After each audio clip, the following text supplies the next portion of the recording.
Simple क्या है, इसका तो पहले फुल फॉर्म क्या है ये लिख दे, तो कंटिन्यूअस, कंटिन्यूअस दूसरे सी का एक पहला सी हो गया, दूसरा वर्ड क्या है, फिर दूसरा सी है, इसका मतलब होता है कंप्रहेंसिव।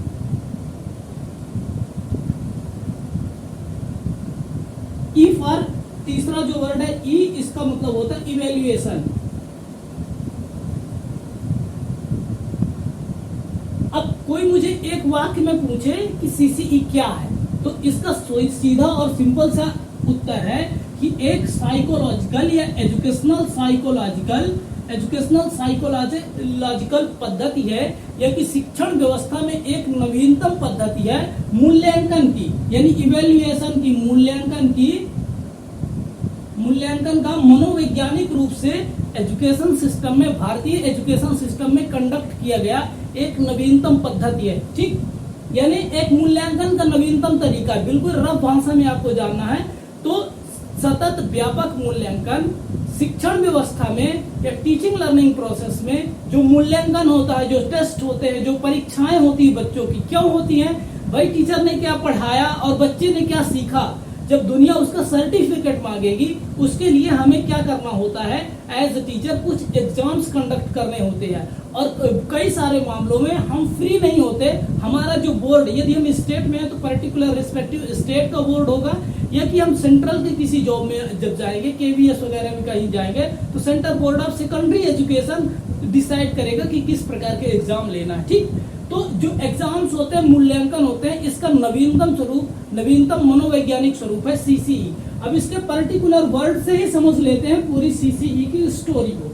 तो सी फॉर कंटिन्यूअस, कंटिन्यूअस का मतलब होता है, सी फॉर कंटिन्यूअस, कंटिन्यूअस का मतलब होता है लगातार, लगातार, यानी जो चीजें चल रही हैं। इसका दूसरा नजदीक का वर्ड है सतत, सतत, यानी चीजों के बीच में गैप है पर कम है। वो ऐसे है, देखिए अब मैंने दो प्रकार के रिक्त स्थान वाली थोड़े से पंक्तियां, अब इनके बीच का गैप देख लीजिए, इनके बीच का गैप देख लीजिए, और इनके बीच का गैप देख लीजिए। ये गैप है और यहाँ पे गैप कम है।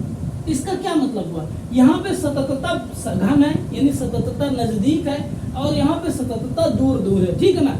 सतत का मतलब शिक्षण व्यवस्था में ये बिल्कुल नहीं है कि आप डेली टेस्ट लो, डेली डॉक्यूमेंटेशन करो। एनसीईआरटी 2005 और उससे पहले की जो एनसीईआरटी की डॉक्यूमेंटेशन है उसमें स्पष्ट लिया गया है कि टीचर्स इसको ऐसे निगेटिवली रिप्रेजेंट करते हैं, इंटरप्रेट करते हैं कि कंटिन्यूअस का मतलब आप रेगुलर बच्चों का टेस्ट लो। आप जो पढ़ाओगे ही नहीं, जो टीचिंग लर्निंग प्रोसेस ही नहीं होगी, तो फिर आप टेस्ट किसका लोगे? तो सतत का मतलब ये बिल्कुल नहीं है कि बच्चों के रेगुलर ही टेस्ट लिए जाए, पर कितना रेगुलर और कितना इरेगुलरिटी है इसके बीच का थोड़े सा बैलेंस बनाया जाए। अब ये ऐसा है क्या, जैसे कि हमने मान लीजिए कि मैं जिस एजुकेशन सिस्टम में पढ़ा हूं तो वहां पे एग्जाम कैसे होते थे, एक 3 महीने में होता था और एक 6 महीने में होता था और एक पूरा एकेडमिक ईयर में हो जाता था। उम्मीद करता हूं कि अधिकांश स्टूडेंट शायद इसी फॉर्मेट से पढ़े हैं। तो इसके बीच का ये जो गैप है ना, सततता का गैप है, ये बहुत ज्यादा है। तो ये ज्यादा है और ये अमनोवैज्ञानिक है। ये अमनोवैज्ञानिक भी कैसे है? देखिए, यदि किसी पर्टिकुलर सब्जेक्ट में 1 से 10 तक चैप्टर है, अब पूरे आप वर्ष लास्ट के दौरान क्लास फर्स्ट से, यानी आपने 1 वर्ष पहले 10 महीने 11 महीने पहले जो पढ़ाया था वो आप आज पूछ रहे हैं। ठीक है ना? लेसन फर्स्ट के क्वेश्चन 10 महीने पहले आपने पढ़ाए थे, वो आप आज पूछ रहे हैं। ठीक है, कि उसमें आप आंसर राइटिंग करो। तो हर एक आदमी को थोड़ी बहुत भूलेगा। अब बच्चे क्या है कि बच्चों का जो मेमोरी, यानी मेमोरी स्टोर करने की, यानी कॉग्निटिव कॉन्सेप्ट स्टोर करने की एबिलिटी भी सीमित होती है, हर इंडिविजुअल की सीमित होती है। 1 वर्ष पहले का कभी याद रहता है। ठीक, तो अमनोवैज्ञानिक भी है, यहाँ सततता की कमी है, अमनोवैज्ञानिक है, और इससे बच्चों में मानसिक दबाव भी डेवलप हो रहा है। तो कहीं ना कहीं जो पुराना मेथड था ये कि हम लोग जैसे पढ़ के आए हैं ये आउटडेटेड था। और चाहे समाज हो चाहे व्यक्ति, आपका मोबाइल फोन जिस दिन पुराना हो जाएगा, काम नहीं करेगा, तो आप उसको रिप्लेस कर देंगे। ऐसे ही हमारा भारतीय समाज का एकेडमिक सिस्टम में जो मूल्यांकन की प्रोसेस थी वो आउटडेटेड हो गई थी, वो पुरानी हो गई थी। तो उसको रिप्लेस किया गया किसके द्वारा? सीसीई के द्वारा। पर अभी सीसीई का पहला ही वर्ड हम इसको समझे हैं, अभी दोनों वर्ड है और उनको बढ़िया से समझते हैं। तो जो दूसरा है कंप्रहेंसिव का हिंदी होता है व्यापक। अब उदाहरण लेते हैं पुराने सिस्टम में, भाई व्यापकता की क्या कमी है? भाई हम सभी 4, 5 जो 6 सब्जेक्ट पढ़ रहे हैं, सभी लेसन से क्वेश्चन तो पूछ रहे हैं, अब व्यापकता की कमी क्या है? इसको समझाने के लिए मैं बता देता हूँ कि जैसे जो एजुकेशन है ना, एजुकेशन शिक्षा का क्या उद्देश्य है? यानी बालक का, स्टूडेंट का ऑलराउंड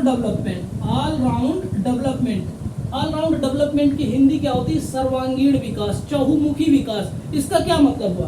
भाई उसका कॉग्निटिव डेवलप हो, उसका इमोशनल इंटेलिजेंस डेवलप हो जाए, ठीक, उसकी कम्युनिकेशन स्किल्स बेहतर हो जाए, सामाजिक कौशल वो सीख जाए, भारतीय संस्कृति है जिस समाज में रहता है उसकी संस्कृति के लिए अवेयर हो, दूसरों के साथ रिलेशनशिप डेवलप करने में, बिल्डअप करने में कंफर्टेबल हो, या स्पोर्ट की एक्टिविटी में अच्छा हो, थोड़े बहुत म्यूजिक की एस्थेटिक जो एबिलिटी होती है, एस्थेटिक स्किल्स है, म्यूजिक आर्ट है, इनमें भी बच्चों का इंटरेस्ट हो, तो ये क्या है? ये सर्वांगीण विकास है ना। यानी केवल कॉग्निटिव डेवलपमेंट ना होकर सर्वांगीण विकास किसका? शिक्षा का उद्देश्य है। पर जो हमारे मूल्यांकन का ये कि जो हमारी परीक्षाओं का जो ऑब्जेक्टिव होता है वो क्या होता है? यानी हमारी जो पुरानी यानी आउटडेटेड जो एग्जाम है, पुरानी एग्जाम की, परीक्षण की, मूल्यांकन की व्यवस्थाएं हैं, वो क्या करती हैं? भाई आप पर्टिकुलर सब्जेक्ट में, मैथमेटिक्स में हो, सोशल साइंस में हो या साइंस में हो, किसी पर्टिकुलर सब्जेक्ट में आपने कितना याद किया, बच्चे ने कितना याद किया, भाई वो आप वार्षिक परीक्षा में लिखो। यानी आप एक चीज चेक कर रहे हो, एवं ओनली क्या चेक कर रहे हैं? आप कॉग्निटिव एबिलिटी को चेक कर रहे हैं ना, आप उनकी मानसिक योग्यताओं को चेक कर रहे हैं कि भाई कितना समझ लिया, कितना रट लिया, कितना जान लिया, केवल कॉग्निटिव। आप स्पोर्ट, म्यूजिक, आर्ट, ड्रामा, ये सब चीजों आप बिल्कुल इग्नोर कर रहे हैं। तो जब मूल्यांकन की पद्धति ही केवल कॉग्निटिव स्किल्स में फोकस होगी, तो बच्चों का भी तो फोकस कहीं ना कहीं एग्जाम में अच्छे मार्क्स लाना होगा ना, तो कॉग्निटिव एबिलिटी बढ़िया से डेवलप हो जाएगी और दूसरी एबिलिटी में बच्चा पीछे रह जाएगा। तो एजुकेशन का जो ऑब्जेक्टिव है ऑलराउंड डेवलपमेंट यानी सर्वांगीण विकास, चहुमुखी विकास, वो ऑब्जेक्टिव से हम पीछे रह जाएंगे। ये प्रॉब्लम है। तो ये दूसरा वर्ड व्यापकता में कहाँ कमी थी ये समझ में आ गया होगा। अब सीधा आते हैं इवैल्यूएशन। इवैल्यूएशन का हिंदी होता मूल्यांकन। देखिए मूल्यांकन का इसका मतलब क्या है? वैसे तो आप समझते हैं कि मूल्यांकन क्या है। मैंने एक छोटा सा फिलर वीडियो इसमें रखा है, टेस्ट, मूल्यांकन और असेसमेंट, इन चीजों को आराम से इन डिटेल डिस्कस किया, वो आप वीडियो देख लेना। बहरहाल मूल्यांकन देखिए, मूल्यांकन किसका हिस्सा है? Teaching learning process.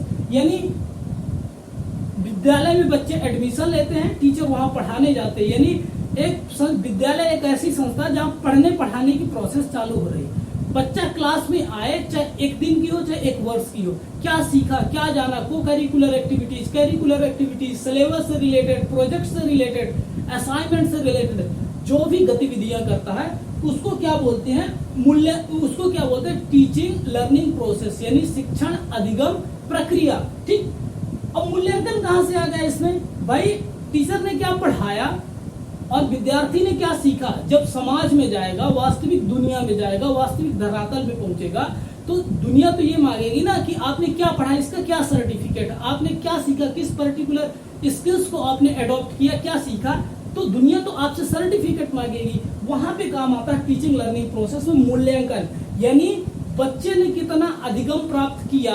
यानी कोई यदि पर्टिकुलर बात की करें कि किसी संस्था का या कि किसी एजुकेशन बोर्ड का, स्टेट की हो चाहे सेंटर की हो, कोई पर्टिकुलर मान लीजिए सब्जेक्ट ए है, वहां पे ऑब्जेक्टिव था अचीवमेंट का 100, उस पूरे एकेडमिक ईयर में बच्चा स्कोर कितना करता है, मान लीजिए 80% कर रहा है, 95% कर रहा है, 85% कर रहा है, कितना अचीव कर रहा है, इसका एक सर्टिफिकेशन, एक डॉक्यूमेंटेशन, एक ऑब्जर्वेशन, असेसमेंट कुछ ना कुछ तो होना चाहिए एज अ सर्टिफिकेट। तब तो बता पाएगा कि हाँ इस एकेडमिक ईयर में हमने इतना रीच किया, यानी हम अपनी संस्था के हिसाब से, अपने बोर्ड के हिसाब से इन चीजों को ऑब्टेन किया, ये हमारा प्राप्तांक है, ये हमारा सर्टिफिकेट है। तो बेसिकली मूल्यांकन यहाँ से आता है, ठीक है। बेसिकली मूल्यांकन की बात यहाँ से की जाती है। तो ये था सीसीई।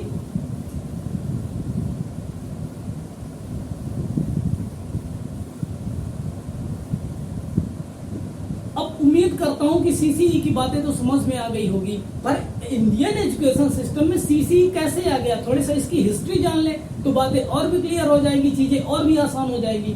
तो हिस्ट्री ऑफ सीसीई यानी भारतीय शिक्षा व्यवस्था में, इंडियन एजुकेशन सिस्टम में सीसीई की क्या हिस्ट्री रही है, इसको देख ले। तो देखिए, जैसे हम 1947 में एज ए इंडिपेंडेंट नेशन बने, इंडिपेंडेंट स्टेट बने, यानी जिसका सीधा मतलब है जैसे ही भारत देश आजाद हुआ तो जो पॉलिटिकल लीडरशिप थी, उन्होंने इस बात को बड़ा सीरियस लिया कि जो इलिटरेसी रेट है, यानी हमारी जो हमारी साक्षरता का दर है, साक्षरता का दर का सीधा मतलब 1000 में कितने व्यक्ति पढ़े हुए हैं या कि 100 में कितने व्यक्ति पढ़े लिखे हैं, इसका दर है बड़ा नकारात्मक है, बड़ा कम है। तो इसको कैसे इम्प्रूव किया जाए और लोगों में एजुकेशन को कैसे उपलब्ध कराया जाए, आम जनता तक एजुकेशन को कैसे कम समय में अधिक से अधिक पहुंचाया जाए, इसमें बहुत सारा काम किया गया। अब पॉलिटिकल लीडरशिप इसको किस प्रकार से करती, तो उनके पास बहुत ज्यादा ऑप्शंस नहीं थे। तो उन्होंने क्या किया कि पूरे देश से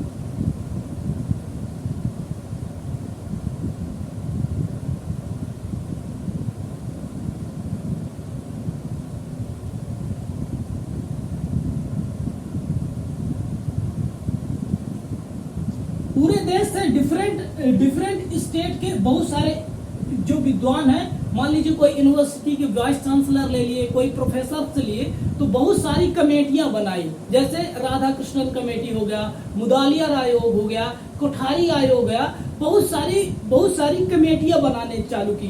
तो क्या है, स्टेट के डिफरेंट एजुकेशनल इंस्टीट्यूशन में जाते थे, वहाँ स्टडी करते थे। कोई पर्टिकुलरली हायर एजुकेशन को स्टडी कर रहा है, कोई एलिमेंट्री या माध्यमिक विद्यालय की शिक्षण व्यवस्था को स्टडी कर रहा है, और स्टडी करके वो अपनी डॉक्यूमेंटेशन रिपोर्ट देते थे, यानी गवर्नमेंट को सजेस्ट करते थे कि देखिए इस प्रकार की व्यवस्थाएं हैं, ये चीजें अभी फिलहाल राइट चल रही हैं समय के हिसाब से, और ये चीजें बिल्कुल रॉन्ग है, बिल्कुल अमनोवैज्ञानिक है, यहाँ पे कहीं न कहीं प्रॉब्लम्स को सॉर्ट आउट करने की जरूरत है, यहाँ पे रेटिफाई करने की जरूरत है। तो गवर्नमेंट क्या करती थी, उस हिसाब से पॉलिसी बनाती थी। पर क्योंकि हम इस क्लास में हिस्ट्री ऑफ इंडियन एजुकेशन नहीं स्टडी कर रहे हैं, हम बिल्कुल सेंट्रिक है सीसीई की हिस्ट्री से। तो देखिए, बहुत सारे रिफॉर्म्स आए गए और इनसे कोई खास अचीवमेंट नहीं हुआ। पर मैं बता दूं, जैसे सभी लोगों को एक चीज बिल्कुल फेमिलियर है, एनसीएफ 2005, एनसीएफ 2005 जो बिल्कुल नहीं जानते उसका इस सिंपल सी बात बता देता हूँ, नेशनल क्यूरिकुलम फ्रेमवर्क 2005, यानी 2005 में एनसीएफ आया। ये इसका क्या मतलब है, मतलब भारत की पूरी शिक्षण व्यवस्थाओं में पाठ्यक्रम कैसे हो, मूल्यांकन कैसे हो, बच्चों के लिए बेसिक एजुकेशन की व्यवस्था है, पूरा चैप्टर है। इसमें मैं अलग से डिटेल्ड वीडियो जरूर लाऊंगा, ये क्योंकि अपनी टीचिंग लर्निंग प्रोसेस का हिस्सा है और इससे बहुत सारे क्वेश्चंस आते हैं, बहुत सारी कॉन्सेप्ट क्लियर होते हैं। तो यहाँ पे वीडियो तो ऐसे भी आने वाला है। तो 2005 में जो एनसीएफ आया, इससे पहले एक बात हुई, एक और क्यूरिकुलम फ्रेमवर्क आया, उसको इसका नाम है एनसीएफ। एक सीएफ और आया, वो कब आया, 1975 में। और 1975 से एक वर्ष पहले भी एक महान घटना घटी, और वो महान घटना क्या थी इंडियन एजुकेशन के लिए इम्पोर्टेंट, सन 1974। अब सन 1974 में ऐसा क्या इंटरेस्टिंग हुआ कि मैं इतना इसको सीरियसली ले रहा हूँ। देखिए, सन 1974 में इंडियन कॉन्स्टिट्यूशन का, भारतीय संविधान का 42वां संशोधन कंडक्ट किया गया। कोई दिक्कत नहीं, संशोधन कंडक्ट किया, तो इसमें क्या इतना इंटरेस्टिंग है कि संशोधन कंडक्ट किया गया। इसमें इंटरेस्टिंग ये है कि एजुकेशन को कॉन्करेंट लिस्ट में डाल दिया गया। अब ये क्या नई आफत है, कॉन्करेंट लिस्ट में डाल दिया गया। देखिए हमारा भारत देश ना फेडरल सिस्टम जैसे गवर्न करता है। फेडरल सिस्टम का मतलब यहाँ पे एक साथ दो पावर चलती हैं। आप बोलते हैं ना कि एक म्यान में दो तलवारें नहीं आ सकती, फेडरल सिस्टम में लगभग ऐसे होता है। और दो पावर्स कैसे होती है, एक सेंट्रल की पावर्स होती है, सेंट्रल की पावर होती है, और दूसरी स्टेट की पावर होती है। स्टेट मल्टीपल होते हैं, सेंटर एक ही होता है ना। तो स्टेट की और यूनियन टेरिटरी जो तो सेंटर यानी प्रेसिडेंट के अंडर में आता है। तो जो सेंटर की पावर होती है, तो इसमें कानून बनाने का भी एक प्रोसेस होता है। यानी जो सब्जेक्ट सेंटर के अंदर आते हैं, यानी केंद्र सरकार, यानी हमारी विदेश नीति कैसी होगी भारत की, ये कोई मध्य प्रदेश, कोई हिमाचल प्रदेश या कि कोई जम्मू कश्मीर डिसाइड नहीं कर सकता। ये सेंट्रल गवर्नमेंट डिसाइड करेगी कि हमारी फॉरेन पॉलिसी किसी पर्टिकुलर कंट्री के लिए कैसी होगी, ठीक। तो ऐसे सब्जेक्ट क्या होते हैं, सेंटर के अंदर आते हैं। पर जो उस समय तक 1974 तक एजुकेशन जो है तो स्टेट सब्जेक्ट था। यानी अपनी स्टेट देख ले भाई कि तुम्हें कैसी एजुकेशन चाहिए, कैसी एजुकेशन व्यवस्था चलेगी, तो एजुकेशन मैनेज करते थे। पर हुआ क्या, 1974 में 42वां संविधान संशोधन आया, इसमें कॉन्करेंट लिस्ट में डाल दिया। अब मतलब कुछ ऐसे सब्जेक्ट जिसमें ये क्लियरिफाई नहीं हो रहा कि इसमें केंद्र बनाएगी या कि राज्य बनाएगा कानून इस विषयों में, तो उसको कॉन्करेंट लिस्ट यानी समवर्ती सूची में डाल दिया जाता है। इसमें दोनों कानून बनाएंगे और कॉन्फ्लिक्ट होगा, यानी एक दूसरे के विरोध में यदि कानून बन जाएंगे तो सेंटर का माना जाएगा। तो 1974 में इतनी इंटरेस्टिंग घटना एजुकेशन के पॉइंट ऑफ व्यू से घटी। और ठीक इसी के जस्ट बाद 1975 में एक वर्ष बाद ही इंटरेस्टिंग घटना ये हुई कि क्यूरिकुलम फ्रेमवर्क आया 1975 का। और इसकी मैंने स्पष्ट डॉक्यूमेंटेशन पढ़ी है।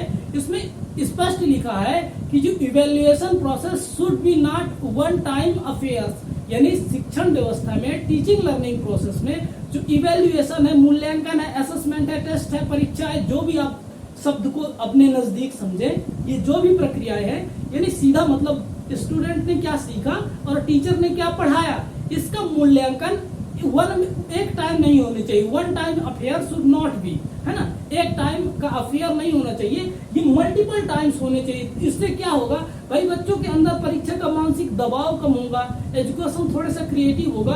पर मैं एक चीज क्लियरली बता देता हूँ, यहाँ कहीं भी CCE जैसी कॉन्सेप्ट की बात नहीं की गई, ये आप ध्यान रखना। यहाँ कहीं भी CCE जैसी बात नहीं की गई, पर हाँ कुछ इंडिकेशंस थे। आपको ये आंसर भी नहीं लिखना, आंसर यदि क्वेश्चन ऐसे आता है तो आंसर क्या लिखना है, मैं ये भी स्पष्ट कर देता हूँ। तो 1975 में ऐसी हुई। अब एक घटना इंडियन एजुकेशन सिस्टम में फिर घटी, और वो एजुकेशन सिस्टम में क्या थी, इसके भी इन डिटेल डिस्कस करते हैं। 1975 के बाद सन आया सन 1986।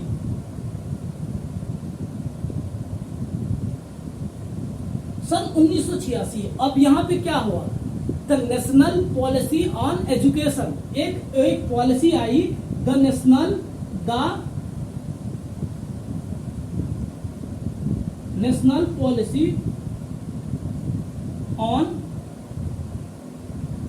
पॉलिसी ऑन एजुकेशन, ठीक। और इसने स्पष्टता से CCE को रेकमेंड किया कि भाई जो मूल्यांकन पद्धति है पूरी भारतीय शिक्षण व्यवस्था में, टीचिंग लर्निंग प्रोसेस में, इसमें आप CCE लाओ, ठीक। तो फर्स्ट टाइम इसमें इंडिविजुअल का नाम कभी नहीं पूछेगा, क्योंकि पर्टिकुलर इंडिविजुअल पूरे डॉक्यूमेंट में कहीं नहीं लिखा। ऐसा लिखा है कि new education, the national policy on education की जब बात 1986 में आए, तो पहली बारी CCE का कॉन्सेप्ट आया कि भाई मूल्यांकन पद्धति में CCE रखिए, कंटिन्यूअस कॉम्प्रहेंसिव इवैल्यूएशन की प्रोसेस को एडॉप्ट करना चाहिए।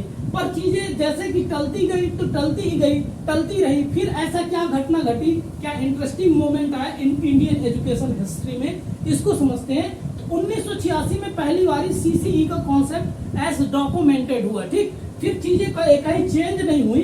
फिर आया NCF, जैसे मैंने CF की बात की थी 1975 में, वैसे आया NCF 2005, ठीक, ये 2005। और इसमें मूल्यांकन पूरा एक चैप्टर है, और इसमें खुल के सीसीई की बात की गई। जब मैं एनसीएफ 2005 कवर अप करूंगा तो वहां पे तो इन डिटेल जानकारी लूंगा ही, पर यहाँ पे भाई मूल्यांकन कैसा होना चाहिए, मूल्यांकन कैसे रचनात्मक हो सकता है, बच्चों में मूल्यांकन का दबाव यानी परीक्षाओं का दबाव कैसे कम किया जा सकता है, मूल्यांकन कैसे इंटरेस्टिंग बनाया जा सकता है, इसमें डिटेल से चर्चा की गई। और यहाँ पे खुल के यानी सीसीई को यानी कंटिन्यूअस कॉम्प्रिहेंसिव इवैल्यूएशन की बात 2005 में कर दी गई, पर कर दी गई, रिकमेंडेशन आती गई, पर इम्प्लीमेंटेशन और कोई कानून बनेगा, भाई कोई कानून बनेगा तब तो इम्प्लीमेंटेशन होगा, तो ये चीजें हुई नहीं। अब ये वक्त भी कट गया धीरे धीरे। फिर बड़ा इंटरेस्टिंग मोमेंट आया जहां से अब सीसीई को अडॉप्ट करने की बात आएगी, सीसीई को अप्लाई करने की इंडियन एजुकेशन में बात होगी। और वो बात क्या होगी, एक वर्ष आया अपने भारतीय इतिहास में 2009, और 2009 में इंटरेस्टिंग मोमेंट क्या हुआ कि राइट टू एजुकेशन एक्ट आया, right to education RTE act आया, जिसमें क्या है निःशुल्क और अनिवार्य शिक्षा भी आई, जिसमें 1 से 8 तक आप बच्चों को फेल नहीं कर सकते, उनको कोई ऐसे बोर्ड एग्जाम नहीं ले सकते, उनको प्रमोट करिए, उनको पढ़ाई लिखाई, ऐसी भी बहुत सारी बातें आई। तो RTE 2009 जो कि पर्टिकुलरली 1 अप्रैल 2010 में पूरे भारत में एडॉप्ट किया गया, पर जब एडॉप्टेशन की बात आई ना, जब उसको आत्मसात करने की बात आई, तो 2009 में ही सबसे पहले CBSE central board of secondary education, यानी चाहे KVS हो, DS जैसे KVS हो, DPS हो, ऐसे स्कूल जो कि केंद्रीय ये जो central board of secondary education के सिलेबस को, पाठ्यक्रम को, क्यूरिकुलम को फॉलो करते हैं, वहां पे सबसे पहले 2009 में ही क्लास 9th में अडॉप्ट कर लिया गया है। यदि ऐसे ट्रिकी क्वेश्चन आते तो आप ध्यान रखना, ठीक है। सबसे पहले पर अप्रैल 2010 से, जहां भी उस समय भारत में क्या है कि भारत के बहुत सारे कानून कुछ नागालैंड के हिस्से में या कि जम्मू कश्मीर में लागू नहीं होते, तो उन हिस्सों को एक्सेप्शनल को छोड़ के पूरे भारत में लागू कर दिया गया 1 अप्रैल 2010 में। अब ये कैसे होता है, कैसे सिस्टम, यानी CBSE ने CCE को किस फॉर्मेट में अडॉप्ट किया, इसकी थोड़ी सी बात कर लेते हैं, क्योंकि ये भी ज्यादा इंटरेस्टिंग है कि किस प्रकार से व्यापक हुआ, किस प्रकार से कॉम्प्रिहेंसिव हुआ, किस प्रकार का ये इवैल्यूएशन हुआ, इसको इन शॉर्ट डिस्कस करते हैं। तो देखिए, मैंने असेसमेंट के एक फिलर वीडियो ऑलरेडी डाल रखा है, तो उसको आप देख लेना, फिर भी यहाँ पे मैं बात करूंगा। असेसमेंट के नाम से आया। अब CCE को एडप्टेशन का क्या प्रोसेस था, CBSE का ये देखते हैं। CBSE यानी central board of secondary education, जिससे KVS वगैरह रन होते हैं ना, जो भी केंद्र के सिलेबस को फॉलो करते हैं। बहुत सारे स्कूल हैं, नॉट ओनली KVS, DPS, बहुत सारे स्कूल है ना। तो इसमें देखिए क्या हुआ कि 2 फॉर्मेट लाए गए, एक FA और एक SA। FA का मतलब होता है फॉर्मेटिव असेसमेंट। फॉर्मेटिव असेसमेंट ऐसे होता है कि देखिए, आप लोग शिक्षक हैं, ठीक है, क्लास में पढ़ा रहे हैं, बच्चे को देख रहे हैं कि अधिगम में कोई समस्या आ रही है। अब ये केवल क्लास की बात नहीं होती, जब आप पढ़ने पढ़ाने की बात कर रहे हैं तो आप थोड़ी सा इसको विकसित माइंड से, यानी ब्रॉड तरीके से, मतलब कॉम्प्रिहेंसिव तरीके से चीजों को देखिए हैं कि आप वो पढ़ने पढ़ाने की बात, कोई स्पोर्ट की इंडोर या आउटडोर एक्टिविटी हो सकती है, कोई म्यूजिक की बात हो सकती है, कोई ड्रामा की बात हो सकती है, यानी जो भी पढ़ाया या सिखाया जा सकता है उन सभी की बात की जा रही है, ठीक है ना। तो फॉर्मेटिव असेसमेंट ये होता है कि जो भी लर्नर है, जो भी चाइल्ड है, जो भी स्टूडेंट है, आप ये ऑब्जर्व कर रहे हैं, ये चीजें यहाँ पे स्ट्रगल कर रहा है, तो आप उसको क्या देंगे, फीडबैक, और पॉजिटिव फीडबैक देंगे, ताकि उसकी जो लर्निंग की प्रॉब्लम है वो सॉल्व हो जाए। बेसिकली इतना ही कॉन्सेप्ट है। पर जब ये ओरिजिनल फॉर्मेट में आता है तो ये कैसे होता है, भाई क्लास में कोई असाइनमेंट दे दिया गया, कुछ क्वेश्चंस पूछ लिए गए, कुछ एक्टिविटी दे दी गई, उसमें परफॉर्मेंस कैसी रही किसकी, ये सब चीजें ऐसे फॉर्मेटिव असेसमेंट होते हैं। तो CBSE ने क्या किया, इसका बड़ा अच्छा से सोल्यूशन खोजा कि समेटिव असेसमेंट। और एक इंटरेस्टिंग बात, फॉर्मेटिव असेसमेंट में स्कूल अथॉरिटी है पेपर बनाने में, यहाँ पे फॉर्मेटिव असेसमेंट में क्या है, स्कूल अथॉरिटी है, स्कूल पेपर बना सकता है। जब आप केबीएस में सेलेक्ट हो जाएंगे तो आप बड़े आसान से पेपर कंडक्ट करेंगे, यानी फॉर्मेटिव असेसमेंट के जो क्वेश्चन पेपर है आप आसानी से बना सकते हैं। पर इंटरेस्टिंग बात यह है कि ऐसे यानी सबमेटिव असेसमेंट का मतलब रफ फॉर्मेट में आप जानना चाहें तो सबमेटिव असेसमेंट का मतलब होता है जो भी एग्जामिनेशन होते हैं, जहां भी आप ऐसे टेस्ट जहां पे आप ग्रेडिंग्स देते हैं, जहां आप स्कोरिंग करते हैं, मार्क्स देते हैं, कुछ डॉक्यूमेंटेशन की प्रोसेस करते हैं, उसको सबमेटिव असेसमेंट रफ फॉर्मेट में बोला जा सकता है। ठीक है, तो इसके जो क्वेश्चन बनाने की अथॉरिटी है, क्वेश्चन मेकिंग की अथॉरिटी है, कि सीबीएसई यानी बोर्ड डिसाइड करता है कि किस प्रकार के होंगे। पूरे एक एकेडमिक ईयर में 2 सबमेटिव असेसमेंट होते हैं, यानी 6-6 महीने के, ठीक है ना। और इस सेम 4 फॉर्मेटिव असेसमेंट होते हैं, 1, 2, 3, 4। ओवरऑल इसका 40% वेटेज होता है और इसका 60% वेटेज होता है। ये इस प्रकार चलता है कि जब 2 फॉर्मेटिव असेसमेंट हो जाते हैं तो एक सबमेटिव असेसमेंट कंडक्ट किया जाता है। फिर जब 3 और 4 फॉर्मेटिव असेसमेंट हो जाते हैं तब इसको दूसरा सबमेटिव असेसमेंट कंडक्ट किया जाता है। इस प्रकार से सीबीएसई ने सीसीई को यानी कंटिन्यूअस कॉम्प्रहेंसिव इवैल्यूएशन को अडॉप्ट किया। सन 2017 में एक बारी ईयरली एग्जाम को फिर से लागू किया गया था। अब इसकी करंट सिचुएशन क्या है, क्या डेवलपमेंट आएगी, इन सब में इन डिटेल डिस्कस करेंगे। ये था पर्टिकुलरली मेरी जितनी भी अंडरस्टैंडिंग थी सीसीई की। हमने सीसीई के बारे में जाना, कम समय में बहुत इंटरेस्टिंग बातें हुई। उम्मीद करता हूँ कि चीजें समझ में आ गई होंगी। यदि मेरी थोड़ा सा स्पीड ज्यादा हो तो आप इसका स्पीड धीमा करके भी चीजों को आसानी से पढ़ सकते हैं कि आपके किसी भी प्लेयर्स में ये सुविधा उपलब्ध रहती है। एक बारी देखे, 2 बारी देखे, पूरा कॉम्प्रहेंसिव तरीके से इसकी पूरी हिस्ट्री, इसकी पूरी मीनिंग मैंने आपके सामने रखने का प्रयास किया। उम्मीद करता हूँ सीसीई में कोई आपको गिला शिकवा नहीं होगा। यदि गिला शिकवा है तो आपके लिए पूरा कमेंट सेक्शन खुला पड़ा है। आप वहाँ पे अपने कमेंट सेक्शन लिखे, बताएं कि आखिर क्या समस्या है, क्या चीजें मैंने छोड़ दी, क्या चीजें मुझसे रह गई। उसके लिए मैं फिलर वीडियो रखूंगा, यानी छोटे छोटे वीडियोज। किसी की क्वेरी मैं आपका नाम भी लिखूंगा कि भाई श्री इन्होंने या कि मेरे भाई ने, बहन ने, जिसने भी ये एक फिलर वीडियो की रिक्वेस्ट की कि भाई ये समझ में नहीं आया, इसको आसानी समझाओ, वो भी मैं ट्राई करूंगा। मेरा पहले से एक इंटेंशन ये होती है कि कोई भी concept in detail, in depth cover up हो, ताकि चीजें जिग-जैग नहीं हो, आसानी से समझ में आए। तो ये था इस क्लास का अंत। मिलते हैं नए कॉन्सेप्ट में एजुकेशनल साइकोलॉजी के लिए, एजुकेशनल साइकोलॉजी के एक नए कॉन्सेप्ट के साथ। तब तक के लिए wish you best of luck for your any upcoming examination. Thank you so much for watching this video. Thank you.